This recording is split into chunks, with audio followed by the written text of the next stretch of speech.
سامعین اکرام، السلام علیکم ورحمۃ اللہ وبرکاتہ۔ ہدایت نور یوٹیوب چینل میں آپ سبھی کو خوش آمدید۔ سورہ بقرہ کی آیت نمبر 102 سے لے کر 110 آیتوں کا ترجمہ۔ نیز یہ بنی اسرائیل اس چیز کے پیچھے لگ گئے جو شہر بابل میں ہاروت اور ماروت نامی دو فرشتوں پر نازل کی گئی تھی۔ یہ دو فرشتے کسی کو اس وقت تک کوئی تعلیم نہیں دیتے تھے جب تک اس سے یہ نہ کہہ دیں کہ ہم محض آزمائش کے لیے بھیجے گئے ہیں، لہٰذا تم جادو کے پیچھے لگ کر کفر اختیار نہ کرنا۔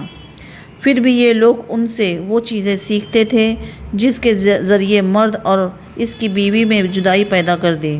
ویسے یہ واضح رہے کہ وہ اس کے ذریعے کسی کو اللہ کی مشیت کے بغیر کوئی نقصان نہیں پہنچا سکتے تھے، مگر وہ ایسی باتیں سیکھتے تھے جو ان کے لیے نقصان دہ تھیں اور فائدہ مند نہ تھیں، اور وہ یہ بھی خوب جانتے تھے کہ جو شخص ان چیزوں کا خریدار بنے گا آخرت میں اس کا کوئی حصہ نہیں ہوگا، اور حقیقت یہ ہے کہ وہ چیز بہت بری تھی جس کے بدلے انہوں نے اپنی جانیں بیچ ڈالیں۔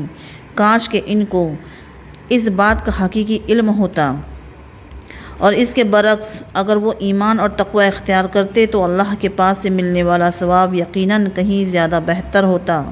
کاش کہ ان کو اس بات کا بھی حقیقی علم ہوتا۔ ایمان والو، رسول صلی اللہ علیہ وسلم سے مخاطب ہو کر رائنا نہ کہا کرو اور انظر نہ کہہ دیا کرو اور سنا کرو، اور کافروں کے لیے دردناک عذاب ہے۔ کافر لوگ خواہ اہل کتاب میں سے ہوں یا مشرکین میں سے، یہ پسند نہیں کرتے کہ تمہارے پروردگار کی طرف سے کوئی بھلائی تم پر نازل ہو، حالانکہ اللہ جس کو چاہتا ہے اپنی رحمت کے لیے مخصوص فرما لیتا ہے، اور اللہ فضل عظیم کا مالک ہے۔ اور جب بھی کوئی آیت منسوخ کرتے ہیں اسے بھلا دیتے ہیں تو اس سے بہتر یا اس جیسی آیت لے آتے ہیں۔ کیا تمہیں یہ معلوم نہیں کہ اللہ ہر چیز پر قدرت رکھتا ہے؟ کیا تمہیں یہ معلوم نہیں کہ اللہ وہ ذات ہے کہ آسمانوں اور زمین کی سلطنت تنہا اسی کی ہے، اور اللہ کے سوا نہ کوئی تمہارا رکھوالا ہے نہ مددگار؟ کیا تم یہ چاہتے ہو کہ اپنے رسول سے اسی قسم کے سوال کرو جیسے پہلے موسیٰ سے کیے جا چکے ہیں؟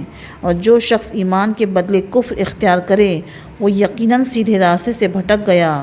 مسلمانوں، بہت سے اہل کتاب اپنے دلوں کے حسد کی بنا پر یہ چاہتے ہیں کہ تمہارے ایمان لانے کے بعد تمہیں پلٹا کر پھر کافر بنا دیں، باوجود یہ کہ حق ان پر واضح ہو چکا ہے۔